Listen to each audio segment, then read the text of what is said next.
welcome back to another video. As you can see, finally received my starter.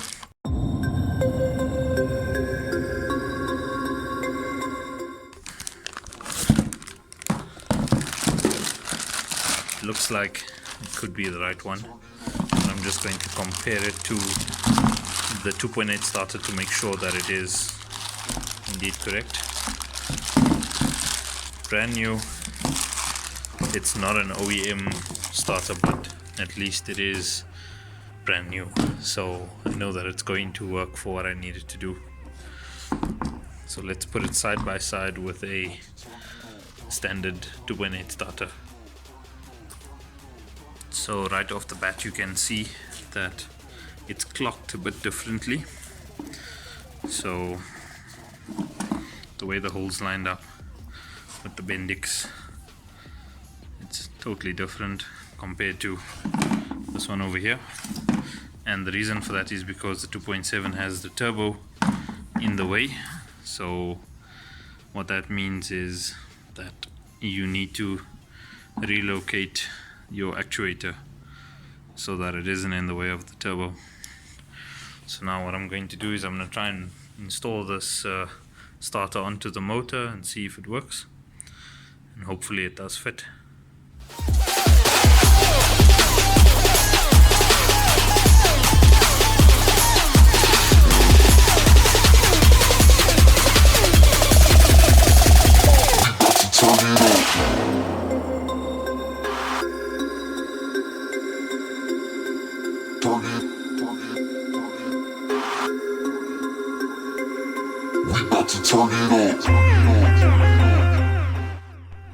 So as you can tell, the starter is fitting in its place. Everything is clocked correctly.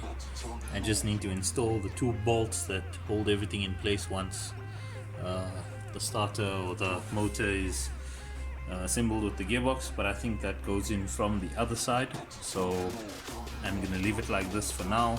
This is something that I wanted to achieve for like the past month, and finally it's all sorted out, so I'm happy with that. Finally now there's a little bit of traction on getting the motor and stuff together. So there you have it, the starter is installed and I hope it works.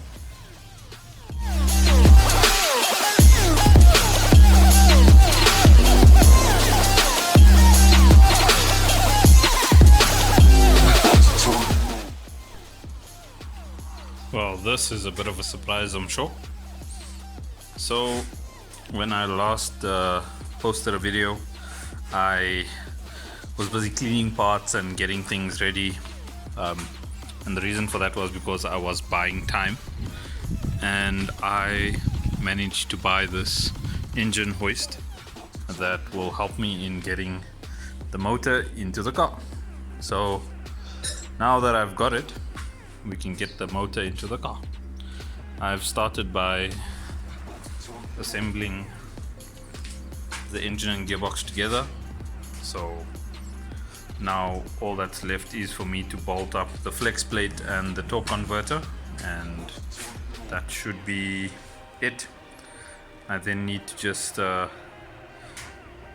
lower it into the body over here and then make sure that the mounts are tied down and everything should be good. But I still need to clean these transmission mounts, and then only can this go into the car.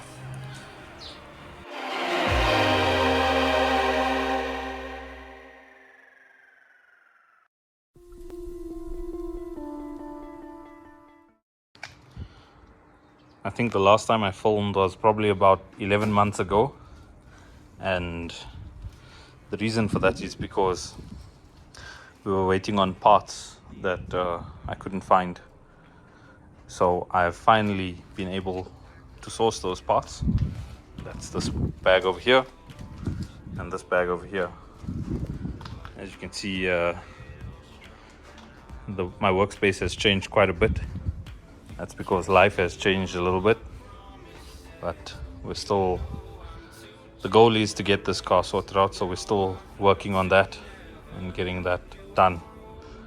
So I'm going to do a little bit of a unwrapping slash unpackaging of the parts that I've got, and I'll go ahead and clean those and then we'll pop those onto the car.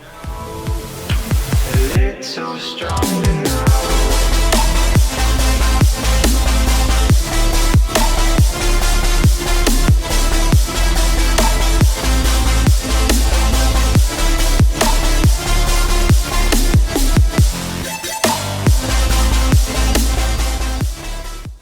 So these are all the parts that I finally received.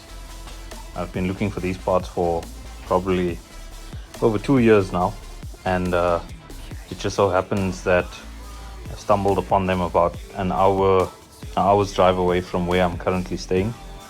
So I drove out, had a look at the parts, I helped the guy take the parts out of his car, and yep, now I can finally get some progress on my build. So you can see over here we've got the downpipes. These are standard A6 Tiptronic downpipes because we are running the Tiptronic gearbox at the moment. You can see there's the right hand side engine cover. Mine didn't have one, so that one's got a little bit of damage on it, but it should work for what we need it to. And we've got the airbox with the ICMs on them. The airbox that was in this car was from the 2.8 and it only had one ICM on it, which was strange. Didn't know that the 2.8 had an ICM, but now we've got the one with the dual ICMs, so hopefully those still work. Then we've got the two cowls, these over here. They're for the front of the intercoolers, the two side mount intercoolers. So that should help us ram some air into those. Hopefully they fit properly and work. I'm not sure if the A6 and intercoolers work on the A4 or the S4 setup, but these intercoolers were from an A6, so they should work fine. Then this pipe over here was one of the pipes that I was struggling to get. It is the body line that goes from the power steering rack to the engine line that goes to the power steering pump, and I couldn't find it, so been looking around and finally he had one, so helped him strip that out as well, and now I've got it for my car. The A4 line doesn't work because the connector is different, and the pipe that goes from the A4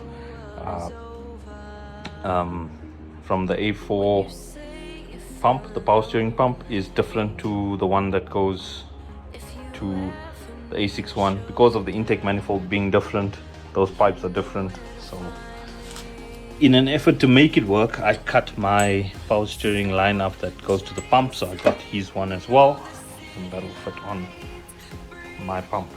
And then I've got the power steering cooler.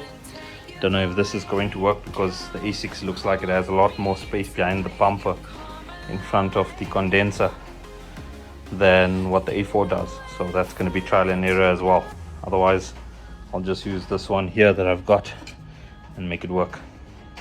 So I'm going to go ahead and install the power steering line on the body and onto the power steering pump, and then I'll get these parts cleaned up as well and get them ready to be installed onto the engine.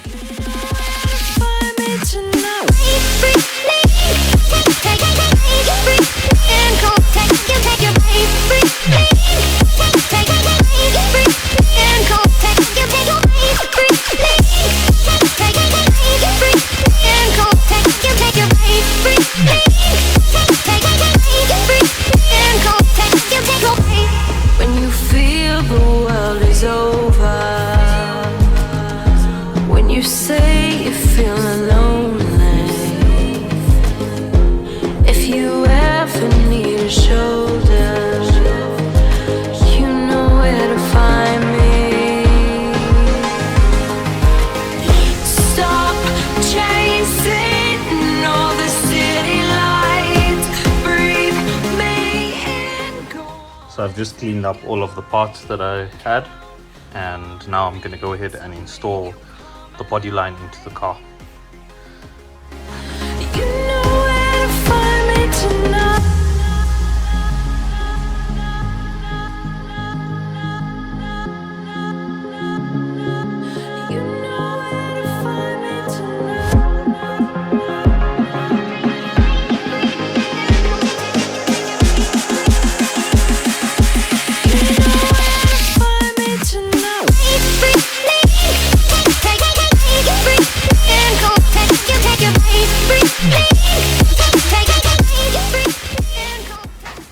that's the body line in.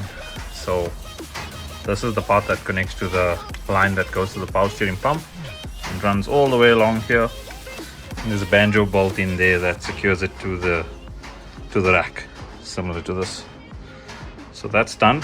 Now I'm going to attach the power steering line that goes to the pump onto the pump.